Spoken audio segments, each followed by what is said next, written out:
Hello everybody, welcome back to How to Reset Info channel. In today's video, I'll show you how to get the best Granddaddy purple mix in Schedule 1. So first, what we need is 2 kukes, 1 per stemel, 1 energy drink, and 2 mega beans with a battery to make it. So, let's go to the mixing station, and first we're gonna start it off with an energy drink.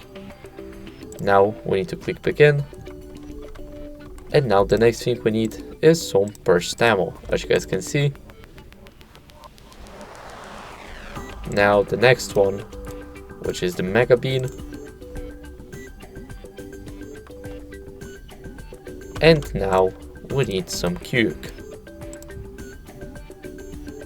After that, we need to put some battery.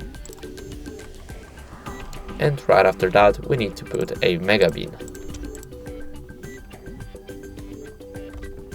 After that, we will get the best effect, and it's worth $180, so I think it's pretty cool. Thank you guys for watching, make sure to leave a like, subscribe, and see you next time. Bye.